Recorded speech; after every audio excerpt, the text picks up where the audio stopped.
All right, our next battle is CyberFish versus Alpharogue. Really interesting battle because look at this lead matchup. I'm in the way just a little bit, but you should be okay. So we've got Galvantula versus Wooper. CyberFish brings a Wooper, not a very strong Pokemon to say the least. But let's see, maybe he's able to do something useful with the Wooper. Oh no, Mega Drain, it dies round 1.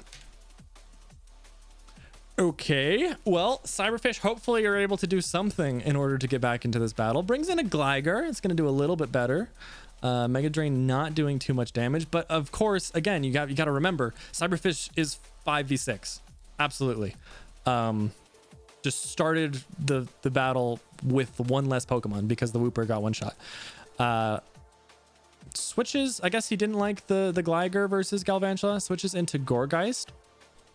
And this Gourgeist will be taking some pin missile damage, which will not be doing too much. It is stab, but Galvantula, you know, not the best physical attacker. It's not terrible. It's usable. But there's better out there. And this pin missile will not be doing too much damage to the Gourgeist, even though he's getting some pretty decent rolls with the number of hits. There's 4 there. Ominous Wind from the Gourgeist. And it looks like the next one could kill. There's an Overdrive. Looks like Alpharogue's just trying to see which one does more damage. It's about the same. And the next Ominous Wind does kill the Galvantula. Goes into Gliscor. Another Ominous Wind from the Gourgeist. No boost. And then a Pluck from the Gliscor. Not going to be doing enough damage to finish the Gourgeist. And this Gourgeist goes for another Ominous Wind. And so this Gourgeist will die here. But guess what? It basically... It killed a Pokemon and almost killed a second one. So I'd say that Gourgeist did more than enough. Cramorant coming in and goes for Ice Punch onto the incoming Meganium. Meganium very tanky, so it doesn't take too much. Takes much more from that wing attack there and goes for Ancient Power against the Cramorant, which is special or is super effective, but Meganium more defensive than it is offensive, and so it doesn't do too much, and it does end up going down to the Cramorant. Goes into Golem now, and there was a switch. I don't know what just happened there. Maybe CyberFish doesn't have a water attack on his Cramorant, but for whatever reason, he didn't like the idea of a 4 times super effective attack against the Golem and switches out into Mr. Mime, which will be taking this Rock Slide. Huge attack, huge damage.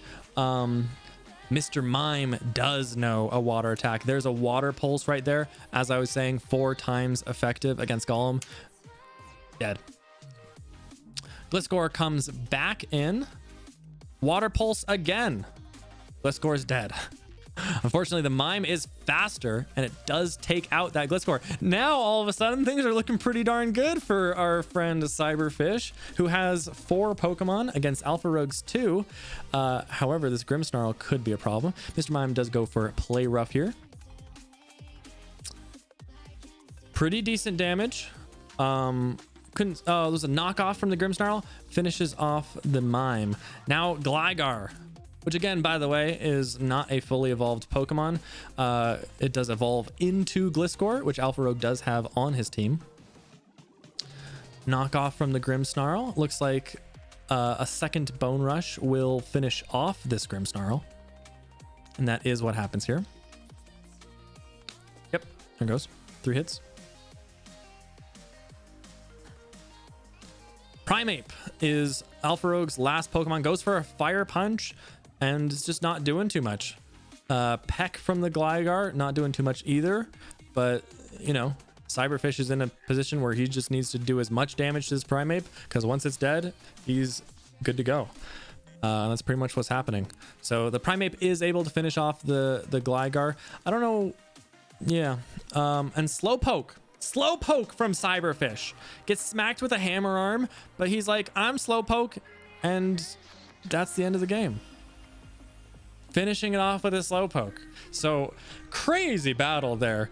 Alpharogue with a very solid looking team, CyberFish with a less than solid looking team, but just solid play. It's not like it was luck. It's not like either player played poorly. It was just CyberFish slowly but surely took better trades throughout the entire battle, which ended up, except for the first turn, but those little victories almost every turn basically ended up with CyberFish winning. So really cool battle.